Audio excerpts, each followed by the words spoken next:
Welcome to Adventures with Oliver. Today we drank beer, and I'm Zach, by the way. Hi.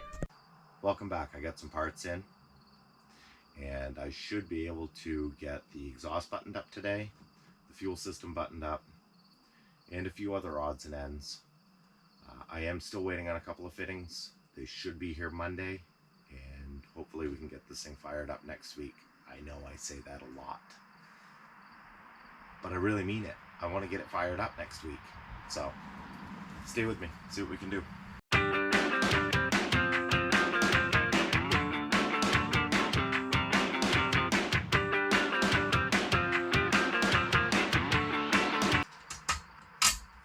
The lack of symmetry is going to drive me insane.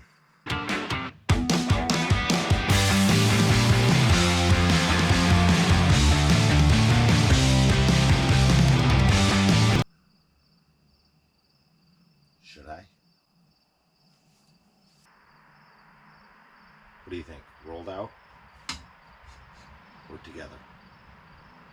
Comment down below and let me know. Or just sticking straight up like this.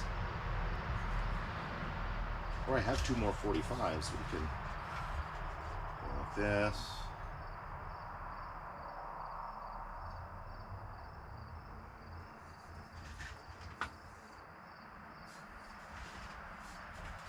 I don't know about doing that. We can do this.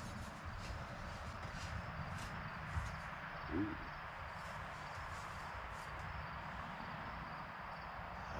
So many choices. I like them all. We're going to leave it like that for right now. We're close.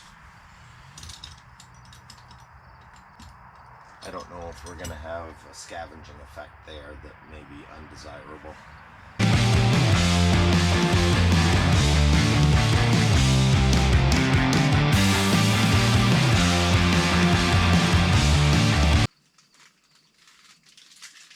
Now let's see if these fittings fit my fuel rails.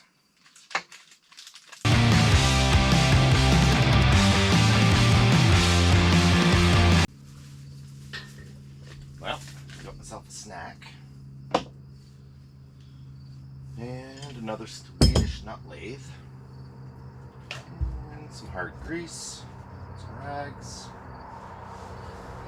Let's see what else we can do. Those will probably be an important part of this equation,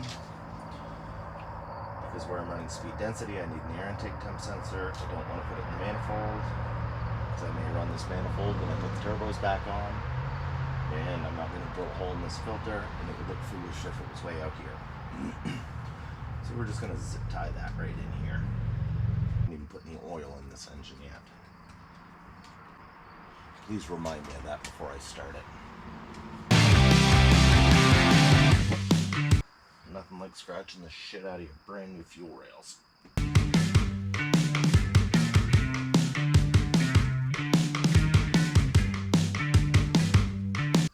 don't know that I'm going to tighten that up yet. And I notice that I'm shaking the camera around, so if this is a little bit shaky, I'm sorry, but well, the boat moves. One more thing to remind me of. Make sure I tighten those AN fittings. I'm gonna have a bad time if I don't. Let's see if we can chase these plug holes. Good coat of hard grease. I know I shouldn't be using an adjustable wrench for this. Put the plugs in. Remind me to tighten the plug up. I didn't bring the 5/8 out with me. Let's try the other one. Let's see if we can get that. I guess my best bet is to get a 5/8 to see if I can do something there. Then I can get some zip ties and do stuff that I shouldn't with this.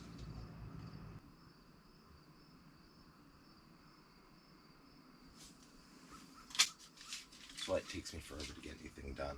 I sit and hem and haw about stuff that I should just do instead. And I gotta play the banjo. I'm also an idiot. Let's do this.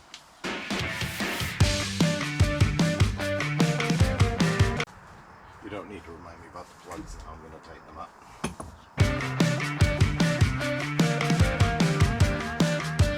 Well, by now you figured out that I'm not putting the turbos back onto Deathwish. Yet.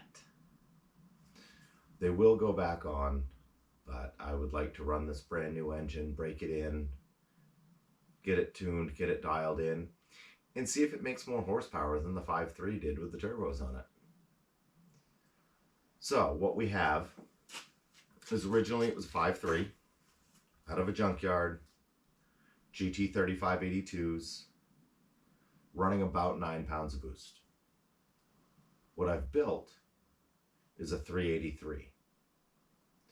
I had an extra 5.3 block that I picked up. I ordered a stroker kit from Texas Speed with a 4-inch stroke crank, 3903 pistons, a 228, 232, 600 lift cam with 112 plus 4 lobe separation. It's running 706 heads that have been lightly worked.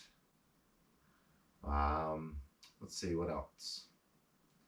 We've put larger valves in it because the 706 heads are known for their small valves, but they also have the smaller combustion chamber that's going to bump up the compression. Odds are this is going to make more power than the 5.3 did with the turbos on it. So, with any luck, this is going to be the ticket. Once again, thanks for watching. Please hit the like button, the subscribe button, hit the notification bell. That way you know when I put new content out. Some of it's been a little bit slow recently, but we're this close to having Deathwish back in the water. We're waiting on a couple of fittings. It'll be worth it. Trust me. Thank you.